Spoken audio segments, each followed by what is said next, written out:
শেষ হলো MLS cup final, আর সেই ফাইনালের মধ্য দিয়ে আবারও তৈরি হলো নতুন ইতিহাস। ইন্টার মায়ামি প্রথমবারের মতো জিতলো MLS কাপ, আর সেই জয়ের নৈপুণ্যে লিওনেল মেসি। এই একটা ট্রফি জয়ের মধ্য দিয়ে লিওনেল মেসি পৌঁছে গেলেন অবিশ্বাস্য এক মাইল ফলক 48 ট্রফিতে। হ্যাঁ, ঠিক শুনছেন, লিওনেল মেসির কেরিয়ার ট্রফি সংখ্যা এখন 48টি। ফুটবল ইতিহাসে এত বড় অর্জন আর কারণেই। ক্লাব ফুটবল, জাতীয় দল, ব্যক্তিগত পুরস্কার সব মিলিয়ে মেসির ট্রফির আলমারি এখন শিরোপার পাহাড়। লিওনেল মেসির সামনে এখন অর্ধশত ট্রফি অর্জনের রেকর্ড অপেক্ষা করছে। 2026 সালে লিওনেল মেসির সামনে এই রেকর্ড ছুঁয়ে ফেলার দারুণ সুযোগ রয়েছে। 26 সালের মার্চে স্পেনের বিপক্ষে ফিনালিসিমা ট্রফির ম্যাচ খেলবে আর্জেন্টিনা। এই ম্যাচটি জিতে গেলে লিওনেল মেসির ট্রফি সংখ্যা হবে 49।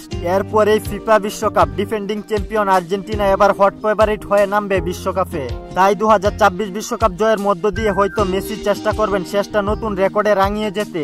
এবার আসুন একটু পুরনো তুলনায়। নিজেকে বারবার মেসির থেকে সেরা দাবি করেন ক্রিস্টিয়ানো রোনালদো, কিন্তু আজ সেই রোনালদোর বয়সের চেয়েও মেসির ট্রফি সংখ্যা এখন অনেক বেশি। রোনালদোর বয়স যেখানে 40-এর কোটায়, সেখানে লিওনেল মেসির ট্রফি সংখ্যা 48টি। এটাই হলো বাস্তবতা, কথাই নয়। ট্রফি বলে দেয় কে সেরা খেলোয়াড়।